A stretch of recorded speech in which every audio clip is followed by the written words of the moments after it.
அண்மை செய்தியை பார்த்து வருகிறோம். வாக்காளர் பட்டியல் சிறப்பு தீவிர திருத்தப் பணிகளுக்கு பிறகு புதுச்சேரியில் இறுதி வாக்காளர் பட்டியல் வெளியிடப்பட்டிருக்கிறது. 16,619 வாக்காளர்களின் பெயர் நீக்கப்பட்டிருப்பதாக தெரிவிக்கப்பட்டிருக்கிறது. இது குறித்த விவரங்களுடன் செய்தியாளர் இளவமுதன் இணைந்திருக்கிறார். இளவமுதன், முழு விவரங்கள். புதுச்சேரி யூனியன் பிரதேசத்துக்கான இறுதி வாக்காளர் பட்டியல் இன்று வெளியிடப்பட்டுள்ளது. ஏற்கனவே எஸ்ஐஆர் படிவத்திற்கு பிறகு கடந்த டிசம்பர் 16ஆம் தேதி வரைவு வாக்காளர் பட்டியல் வெளியிடப்பட்டது. அதில் 1,03,000 வாக்காளர்கள் நீக்கப்பட்டார்கள்.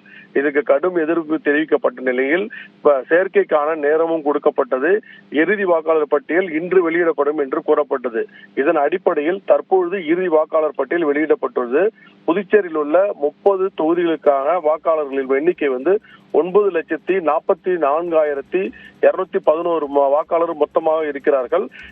நீக்கம் என்று பார்க்கும்போது 16,619 பேர் நீக்கம் செய்யப்பட்டுள்ளார்கள். மேலும் சேர்க்கையின் அடிப்படையில் பார்க்கும்போது 42,719 பேர் சேர்க்கப்பட்டுள்ளனர். ஒட்டுமொத்தமாக பார்க்கும்போது புதுச்சேரியின் மொத்த வாக்காளர்கள் 9,44,211 பேர் தற்பொழுது உள்ளனர். லாவண்யா, விவரங்களுக்கு நன்றி இளவமுதன்.